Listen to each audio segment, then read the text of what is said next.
January the 24th, 2026.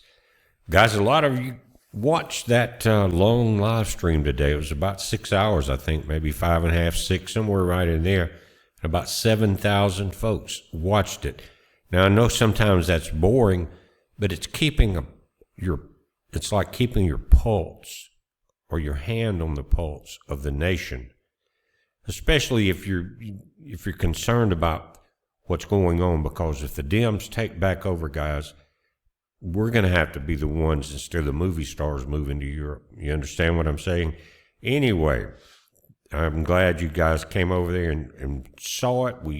It's all about exposure, what the other side is doing, and how stupid they can be sometimes. Anyway, look at what we're seeing now. The ice is heaviest in our state here in Mississippi, going into western Alabama and south central Tennessee here. This is a mixture. This is snow, and these are storms. And these storms, guys, are going to end up getting compressed, I'm afraid, tomorrow between pressure coming off the Gulf of America and this cold air that's coming down. And believe it or not, with all of this winter weather, we could have severe thunderstorms, possibly tornadoes. But what we're looking at here in our state, and where most of the ice is right now, is coming up out of northeastern Louisiana. This is Shreveport right here, and just south of there, and up through, this is Monroe, coming back over towards Vicksburg, Mississippi, and just north of there around Eagle Lake. I know these places well. I've been here a long time. You're getting ice going all the way up to just south of Memphis now, but Memphis, you're in that mix, so it doesn't really matter. Temperatures are getting cold, and it has hit there. And so we are just south of this action. We're just south of Jackson, Mississippi. Been raining a few days and all that. And I'm not wishing this on anybody, because that's why I warn folks about it several days ahead of time if I can. But I'm glad that it's not on us right now.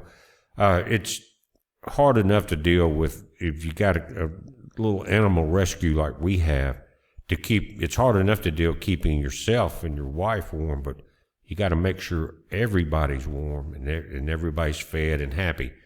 And so I'm not complaining, but, which is the thing the Democrats always say when they start off complimenting a conservative project, and then they say but, and that means but they were lying that they liked it, and then they go into some bull crap. You know what I'm talking about. Anyway, coming back from Roswell, New Mexico, guys, we got friends there. You got snow.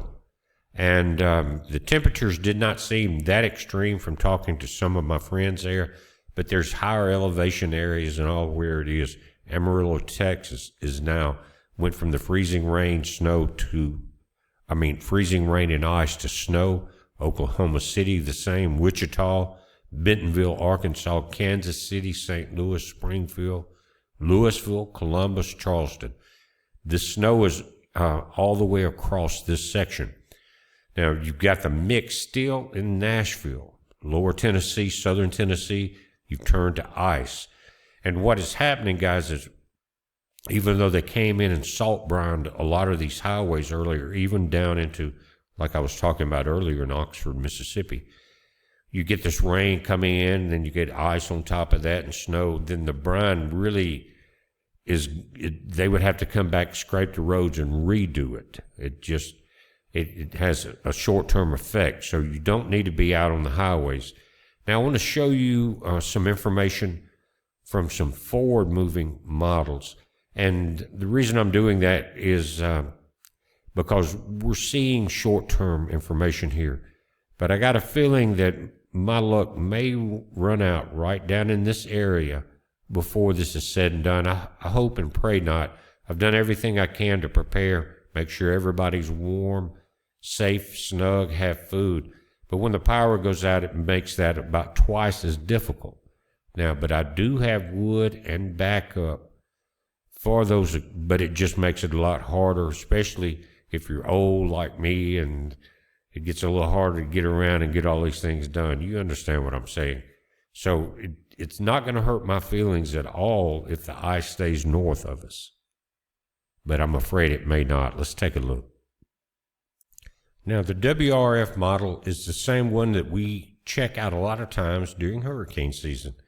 And I say it every time, it's a longer range model, and every day that it extends its forecast out, it becomes less accurate, just like any other model will. But it does it anyway to give you an idea. But but they're very accurate on short term. And this is a short term WRF model we're going to look at here. Let's play this thing forward. Notice this is how this thing plays out. Again, purple is a mixture, red is ice, and then thunderstorms below it. And I'm going to let it play through, and I'm going to back it up, and we're going to talk about a few pieces of this. Are you paying attention to what just went across Mississippi? I'm going to back it up, guys. Let's take a look. Now, we're talking about Sunday. And it looks like at this point, when we're looking back here, everything's going to drift up, and we got rain here, we got thunderstorms, possibly tornadoes. But as we move back forward, and I mentioned this, I think, yesterday, that there was going to be a last-minute sweep of very cold air across the southeast because of this spinning low-pressure system. So as we go forward, look what's setting up here. And it's a situation, guys, where you think you're out of the hot spot, and you're not watching that last left hook. Let's move this in a little bit further. Watch the ice band. You see that? Sweeping across the entire southeast. Notice it is all the way to the Gulf of America in central Louisiana, south central. Move it forward, look at that. So after we see the tornadoes come in, because again, what's happening, you see this low pressure system, it's pumping warm moisture into the center of the whole system and keeping it warm enough to where it does not go to that. But what happens after you get this rain through this area, after all of the snow and ice, let's back it up. You got all that on top of it. Then you get a little rain to mix it up and get it mushy. And then you have this freeze coming behind it. Back up again. Sunday, look at this, guys. And they're talking about 1 to 2 hours of ice. And that's all it would take to take down light lines. Look at that. It's pretty wide and pretty thick here. That would at least be 2 hours in width of ice coming in behind this rain. Now, the difference between sleet and freezing rain is sleet will bounce off a light line.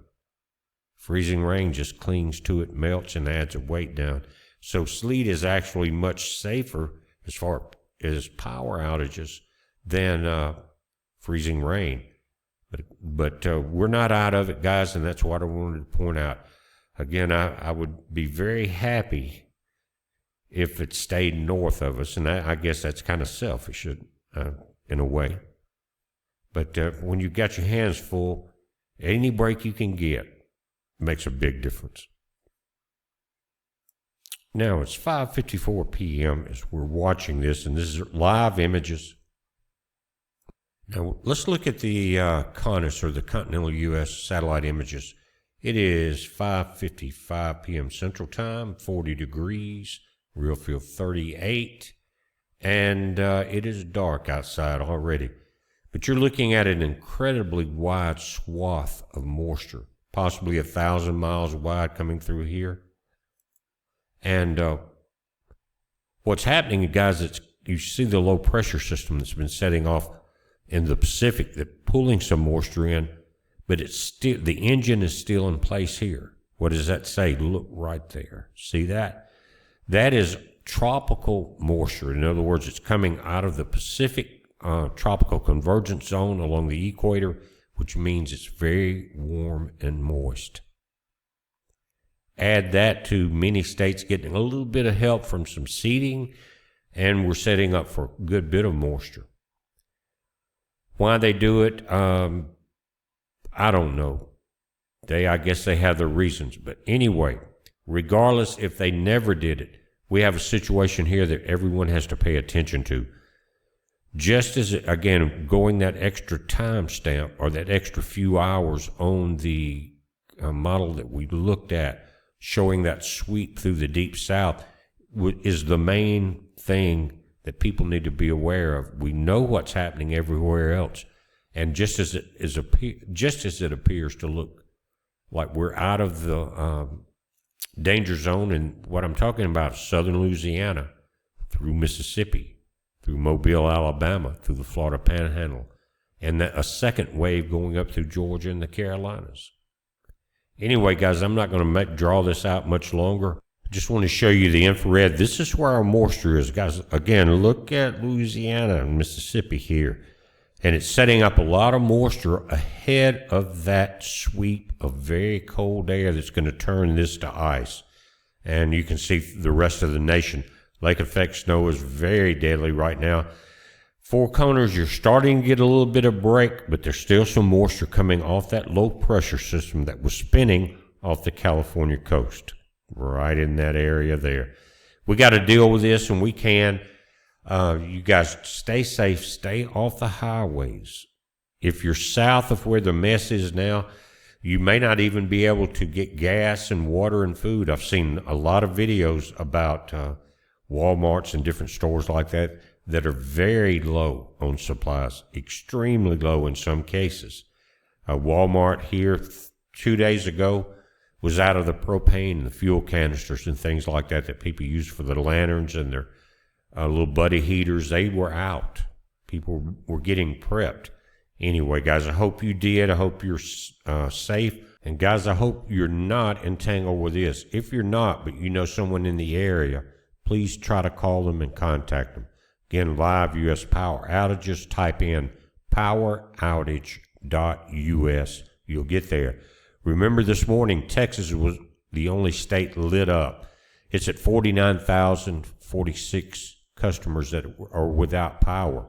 But now let's look at Louisiana. Again, I mentioned we didn't want to go to yellow, orange, and red, but in Louisiana, we now have 53,048 people out. Let's click on that.